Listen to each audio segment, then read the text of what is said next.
आता प्रश्न आला सर्व्हिस टॅक्सचा. सर्व्हिस टॅक्स म्हणजे काय? जिथे आपण समोरच्याकडून सर्व्हिस घेतोय, म्हणजे त्याची सेवा घेतोय. जसं की फॉर एक्झाम्पल हॉटेलमध्ये गेले तुम्ही, हॉटेलमध्ये तुम्ही काय करता, ऑर्डर करतो आपण जेवण, तो वेटर आपल्याला जेवण आपल्या टेबलापर्यंत आणून देतो.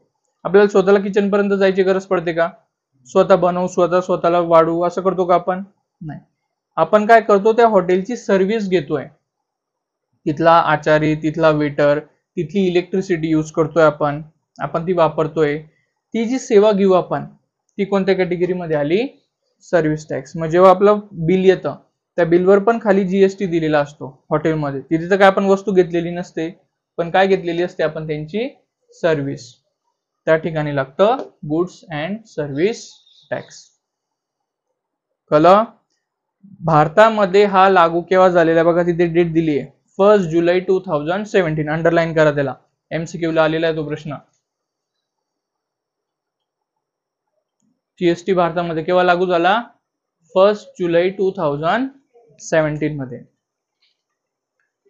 कळलं इथपर्यंत?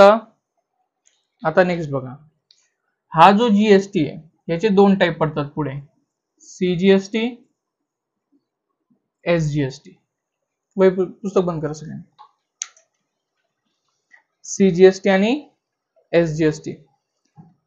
या जीएसटीचा फुल फॉर्म पाहिला, goods and service tax. C होतो central, central goods and service tax. S काय होईल?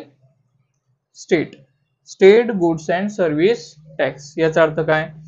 समजा आपण एखादी टॅक्स भरला, जीएसटी भरला एखाद्या ठिकाणी, सपोज तो भरला आपण 18,000.